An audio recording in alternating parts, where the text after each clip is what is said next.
जवान बेटी रात को 2 बजे व्हाट्सएप पर चैटिंग कर रही है, माँ की जिम्मेदारी है वो देखे वो किससे बातें कर रही है रात को 2 बजे। कौन सी ऐसी बात है जो रात को 2 बजे हो रही है। बाप ने 10,000 का मोबाइल दिलाया, लड़की कॉलेज में पढ़ने जाती है, उसके पास 60,000 का 70,000 का आईफोन आ जाता है। क्या माँ बाप का ये फर्ज नहीं बनता वो पूछे मैंने तो 10,000 का तुझे मोबाइल दिलाया था, ये 50,000 का आईफोन तेरे पास कहां से आया। हो लोगों, अगर गार्जियन हो, अगर बाप हो, अगर माँ हो, अगर तरबियत करते हो तो तरबियत करने का हक अदा करो, वरना कान खोल करके सुन लो, माँ के कदमों के नीचे जन्नत जरूर है और बाप जन्नत का दरवाजा जरूर है, लेकिन अगर माँ ने माँ होने का हक अदा न किया, अगर बाप ने बाप होने का हक अदा न किया, तो अल्लाह के नबी ये भी फरमाते हैं कि जिसके कंधे पर अल्लाह ताला ने कोई जिम्मेदारी डाली और उस जिम्मेदारी को उसने सही तरीके से पूरा नहीं किया, हर्रमल्लाहु अलैहिल जन्ना, उस इंसान के ऊपर जन्नत हराम हो जाएगी। उस बाप के लिए जन्नत हराम है, उस मां के लिए जन्नत हराम हो जाएगी जिसने अपने मां होने का और अपने बाप होने का हक और फर्ज नहीं अदा किया। क्रिसमस का त्यौहार अभी हमारे ईसाई भाइयों ने मनाया और हमारा मुसलमान बड़े शौक से मैरी क्रिसमस और हैप्पी क्रिसमस की मुबारकबाद दे रहा है फेसबुक के ऊपर। और जो थोड़ा सा राजनीति में है, पॉलिटिक्स में है, वो बेचारे तो उनको और बुखार चढ़ा है अपनी महानता दिखाने का, वो तो फटाफट फेसबुक के ऊपर क्रिसमस मुबारक। हमारे ईसाई भाइयों को क्रिसमस मुबारक। क्रिसमस का त्यौहार क्यों मनाया जाता है मालूम है आपको? क्रिसमस का त्यौहार मनाने वाला ये अकीदा रखता है कि 25 दिसंबर को हजरत ईसा पैदा हुए जो अल्लाह के बेटे थे। नऊजुबिल्लाह, हमारा अकीदा ये नहीं है मेरे भाई। हमारे अकीदे के मुताबिक ये कुफ्र है, ये अल्लाह को गाली देना है, ये अल्लाह की तौहीन है कि अल्लाह का किसी को बेटा करार दिया जाए। अल्लाह बड़े गुस्से में फरमाता है कुरान में, वक़ालु इत्तख़ज़र रहमानु वलदा लक़द जीतुम शैअन इद्दा तकादुस समावातु यतफ़त्तरन मिन्हु व तनशक़्क़ुल अर्दु व तख़िर्रुल जिबालु हद्दा अन दअउ लिर्रहमानि वलदा। ये लोग कहते हैं कि रहमान ने बेटा जना है, रहमान का बेटा है। अरे तुम कितनी गंदी बात अपने मुंह से निकाल रहे हो, इतनी खतरनाक बात अपने मुंह से निकाल रहे हो कि आसमान फट जाए और जमीन फट जाए और पहाड़ गिर जाए तो ये उतनी बड़ी बात नहीं है जितनी बड़ी बात ये है कि तुम अल्लाह का बेटा किसी को करार दे रहे हो। अल्लाह को गाली देना है, अल्लाह को बुरा भला कहना है, ये अगर कोई कहता है कि अल्लाह का बेटा है और आप उसको मुबारकबाद दे रहे साहब। हाँ, जाओ अपने ईसाई भाई से मोहब्बत करते हो, अगर उससे तुम्हें ताल्लुक और लगाव है तो जा करके उसको कुरान से हजरत ईसा की पैदाइश का वाकया सुना देना, उसको हजरत मरियम का वाकया सुना देना। मरियम पैदा हुई, मरियम की माँ ने नजर मानी कि अल्लाह अगर तूने मुझे बेटा दिया, उस बेटे को मैं तेरी राह में लगा दूंगी, उस बेटे को मैं बैतुल मुकद्दस का खादिम बनाऊंगी। हाय हाय, आज वो माएँ दुनिया से खत्म हो गई जो अपने बच्चों को दीन के रास्ते में लगाया करती थी। आज तो माँ का सपना क्या है, अय अल्लाह मुझे ऐसा बेटा दे जो डॉक्टर बन जाए, जो इंजीनियर बन जाए, जो वकील बन जाए, जो जज बन जाए, जो पुलिस ऑफिसर बन जाए। मेरे भाइयों, अगर माँ का ये सपना है कोई गलत बात नहीं है, मगर वो माएँ समाज से खत्म हो गई जो ये चाहत रखती थी कि अल्लाह मेरा बेटा कुरान का हाफिज बन जाए, अय अल्लाह मेरा बेटा दीन का आलिम बन जाए, अय अल्लाह मेरा बेटा दीन की खिदमत करने वाला बन जाए। इमाम बुखारी रहमतुल्लाह अलैह, उनकी माँ का वाकया, उनकी सीरत लिखने वालों ने लिखा है, इमाम बुखारी की अभी उम्र बहुत कम थी, बहुत छोटे से थे, 4-5 साल के थे। एक मर्तबा इमाम बुखारी बहुत बीमार हो गया, बुखार चढ़ गया उनको, और बुखार ऐसा चढ़ा, इतना सख्त बीमार हो गए इमाम बुखारी, उनकी आंखों की रोशनी चली गई। उनकी माँ का बड़ा सपना था मेरा बेटा नबी की हदीसों का आलिम बने, नबी की हदीसों को याद करे, नबी की हदीसों का प्रचार प्रसार करे। माँ ने देखा बच्चे की आंखें चली गई। माँ रात में मुसल्ले पर बैठ गई, तहज्जुद की नमाज पढ़ करके अल्लाह की बारगाह में दुआ करती, कहे अल्लाह मेरा बच्चा अंधा हो चुका है, मेरे बच्चे की बीनाई चली गई है, अय अल्लाह मेरा बच्चा कैसे तेरे नबी की हदीसों को याद करेगा, कैसे वो किताबों का मुताला करेगा। अय अल्लाह अपनी इस बंदी की, इस दुखियारी बंदी की दुआ को सुन ले, अय अल्लाह मेरे बच्चे की बीनाई को लौटा दे। हाय हाय, माँ की दुआ में बड़ी ताकत होती है मेरे भाई। उस माँ ने रात की तारीकी में जो दुआ की, अल्लाह ने उस दुखियारी माँ की दुआ को कबूल किया। माँ तहज्जुद पढ़ करके सो गई, ख्वाब में हजरत इब्राहीम अलैहिस्सलाम की ज़ियारत हुई और हजरत इब्राहीम ने कहा कि है इमाम बुखारी की माँ है, मोहम्मद बिन इस्माइल की माँ, तेरे बच्चे की बिनाई को अल्लाह ताला ने लौटा दिया है। माँ ने फौरन आंखें खोली और देखा इमाम बुखारी रहमतुल्लाह अलैह बिल्कुल सही तरीके से देख रहे हैं। ये करामत थी हजरत इमाम बुखारी की माँ की और उनकी। मेरे प्यारे साथियों, ये माएँ थी जो अपने बच्चों के लिए फिक्र किया करती थी। जाओ अपने ईसाई भाई को बताओ कि मरियम की माँ ने भी नजर मानी थी कि अल्लाह बेटा होगा तो तेरे दीन में लगा दूंगी, और बेटी पैदा हो गई। मरियम की माँ बहुत उदास हो गई, कहने लगी अल्लाह मैंने बेटी को जन्म दे दिया। अल्लाह ने फरमाया वलैसा ज़करु कल उन्सा, ऐ मरियम की माँ अगर तुझे बेटा होता तो ऐसा ना होता जैसी ये बेटी हुई है। उसका नाम मरियम रखा। उसके बाद माँ का इंतकाल हो गया और मरियम की परवरिश उनके खालू हजरत ज़करिया अलैहिस्सलाम करने लगे। ज़करिया अलैहिस्सलाम बहुत अल्लाह के नेक और मुत्तकी बंदे थे, अल्लाह के पैगंबर थे, और दिन रात वो अल्लाह के घर में रहा करते थे, मस्जिद में रहा करते थे, मेहराब में रहा करते थे, और उसी मेहराब में हजरत मरियम की परवरिश भी कर रहे थे। कुरान कहता है कुल्लमा दखल अलैहा ज़करियल मिहराबा वजद इंदहा रिज़्क़ा। हजरत ज़करिया जब मस्जिद में आते हैं तो क्या देखते हैं? अनार का मौसम नहीं और मरियम के पास अनार मौजूद है, आम का मौसम नहीं आम मौजूद है, सेब का मौसम नहीं सेब मौजूद है, जिस फल का मौसम नहीं वो फल मौजूद है। काल अन्ना लकी हाज़ा या मरियम, कहते हैं मरियम तेरे पास ये फल कहां से आया? कालत हुवा मिन इंदिल्लाह, मरियम कहती है कि ऐ खालू जान ये फल अल्लाह ताला की तरफ से आया है। इन्नल्लाह यर्ज़ुक़ु मन यशाउ बिग़ैरि हिसाब, अल्लाह जिसको चाहता है बेहिसाब रोजी देता है। ऐ खालू जान ये अल्लाह की तरफ से आया।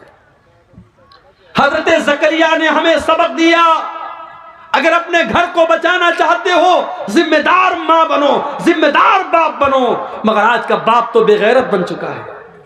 जवान बेटी को बाइक पे बाप घुमा रहा है, मेकअप करके लिपस्टिक लगा करके मस्कारा चस्कारा लगा करके और सज धज करके जवान बेटी बाइक पर बाप के पीछे बैठी है, भाई के पीछे बहन बैठी है, पूरे गांव की सैर करा रहा है और पूरा गांव उसकी बेटी और उसकी बहन के हुस्न की नुमाइश कर रहा है। वो बाप बेगैरत है। अगर उसकी बेटी और उस भाई की बहन अगर अल्लाह क्या गुनहगार होगी, अल्लाह की कसम वो बाप भी गुनहगार होगा, वो भाई भी गुनहगार होगा।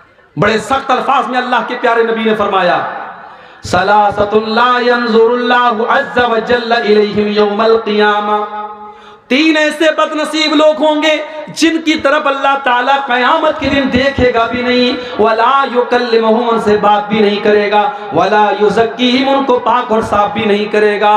नंबर एक अल-आक़ु लिवालिदैहि, अपने माँ बाप को तकलीफ पहुँचाने वाला, अपने माँ बाप को दुख देने वाला, अपने माँ बाप की आंखों में आंसू लाने वाला। अब ये हमारे मुज़क्किर साहब शायरी पढ़ रहे थे माँ के ऊपर, मुझे अपनी माँ की याद आ गई। 3-4 साल पहले मेरी वालिदा का इंतकाल हो गया। माँ बड़ी अनमोल हस्ती होती है मेरे भाई, मगर एक बड़ी प्रैक्टिकल बात आपको बता रहा हूँ। जब एक इंसान की शादी होती है, जिंदगी में बहुत सारे ऐसे मोड़ आते हैं जब वो सोचता है कि मैं माँ और बीवी के दरमियान मैं किसका सपोर्ट करूँ।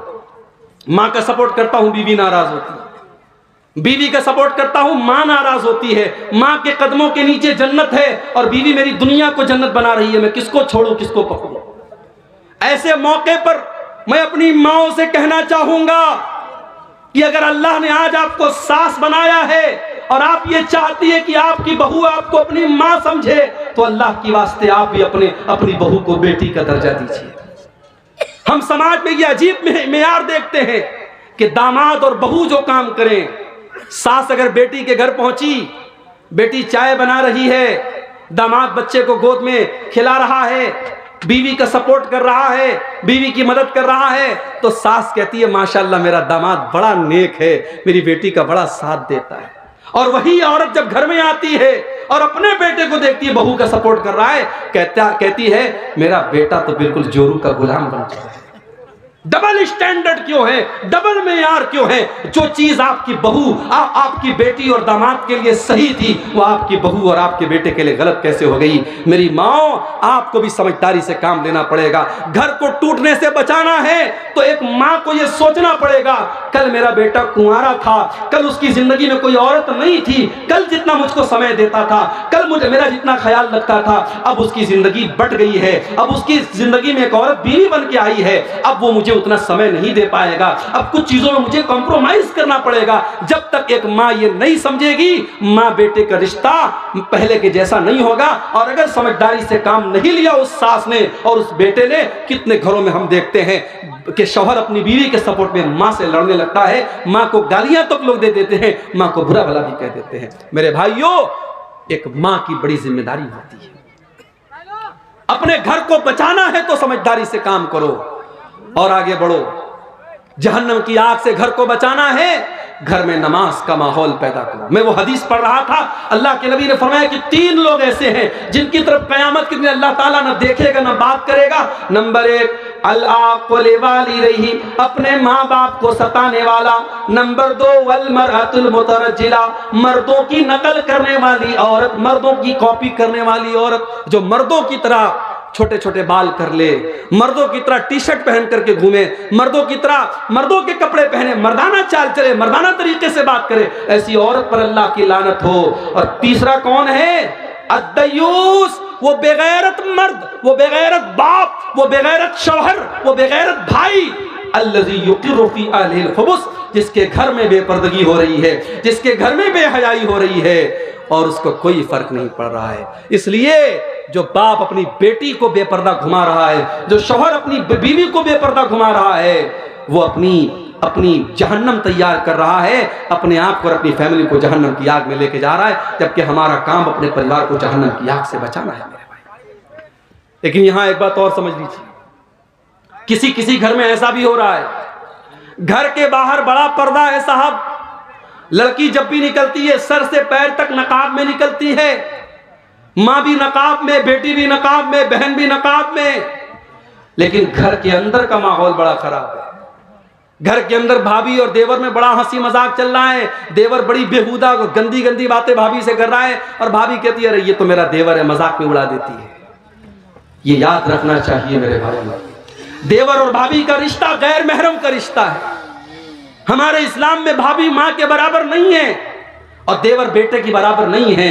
देवर और भाभी में अगर भाई का इंतकाल हो जाए तो वो देवर अपनी भाभी से शादी कर सकता है, या भाई अगर अपनी बीवी को तलाक दे दे तो देवर भाभी की शादी हो सकती है। वो गैर महरम का रिश्ता है। इसलिए अल्लाह के नबी ने फरमाया कि गैर औरतों के पास तन्हाई में मत जाओ। तो सवाल किया गया है अल्लाह के नबी, अफराइतल हमवा, अय अल्लाह के रसूल, शौहर के जो करीबी रिश्तेदार हैं, जैसे देवर है अपनी भाभी के लिए या जीजा है अपनी साली के लिए, तो अय अल्लाह के नबी क्या देवर अपनी भाभी के पास अकेले में जा सकता है? क्या जीजा अपनी साली के पास अकेले में जा सकता है? अल्लाह के प्यारे नबी ने फरमाया अल हम्व अल मौत, देवर अपनी भाभी के लिए मौत है, जीजा अपनी साली के लिए मौत है। मौत क्यों कहा? उलमा ने इसकी शरह में लिखा क्योंकि अगर देवर भाभी में नाजायज रिश्ते ने अगर जन्म ले लिया तो चूंकि भाभी शादीशुदा है और शादीशुदा औरत अगर जिना करे, इस्लाम में सजा क्या है? सजाए मौत है। तो अगर देवर भाभी के बीच में पर्दा नहीं रखा गया तो ये सजाए मौत पे जाके खत्म होगा। इसलिए अल्लाह के नबी ने